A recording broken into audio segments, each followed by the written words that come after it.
Namaskar, I'm Meena Bhatnagar and welcome to my channel. In this video, I will discuss planetary yogas in astrology. Every planet has the ability to create yoga, some favorable and some unfavorable.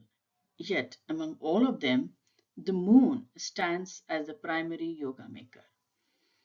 Most of highly benefit yogas involve moon. I am going to discuss Sunafa Yoga. Apart from many other things, moon represents mind, feelings, creativity, wealth, children, mother, and many other yogas in the natal chart. The placement of a planet before and after creates yogas. So, in the before and after series, I'm going to discuss the Sunafa Yoga. The principal rule says that if there are planets excepting the Sun in the second house of Moon, Sunafa Yoga takes place, which means any planet bearing Sun, if it is after the Moon, the Sunafa Yoga is formed. In this, I am taking the chart of a world famous architect, Antoni Gaudí. He was best known for modernism in architecture, and his work is instantly recognizable with organic forms, curves, mosaics, geometry, and deep spiritual symbolism.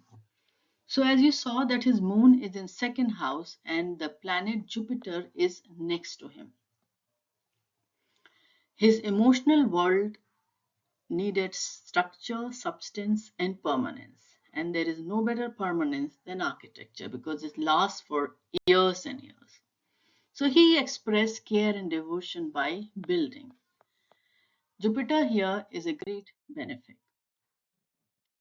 You can see in this chart that the Mars is in the first house, the ascendant. Mars is creating a very powerful yoga by being the lord of fourth and ninth house. So ninth is the Bhagya and fourth is the house. This creates a Raj Yoga. The second house has moon in it and Jupiter next to moon creates a Sunfa Yoga. So what do the textbooks say about this yoga? They say that a native will have self-owned property, he'll be a king or a ruler or his equal and will have a good reputation. So Jupiter being a benefic here has glorified the yoga. Here you can see that he created total or original architecture and no one before or after him has built like him.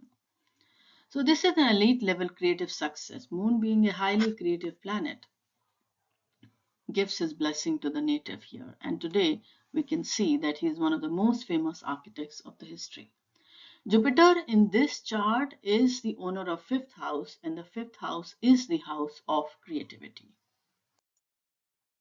The second chart is of Rabindranath Tagore. Who doesn't know Rabindranath Tagore? His chart has the rising ascendant and Pisces. Pisces is also a highly creative, dreamy, and the ruler is Jupiter, which is again a benefic. So the moon is in the ascendant, and the yoga of Sunafa is caused by Venus, Mercury. Though Sun is right after the moon, but there are other two planets who help create this Sunafa. Rabindranath Tagore was a poet, writer, philosopher, composer. The moon is an ascendant, has blessed him with the height of creativity, poetic sense, and culture and sensitivity.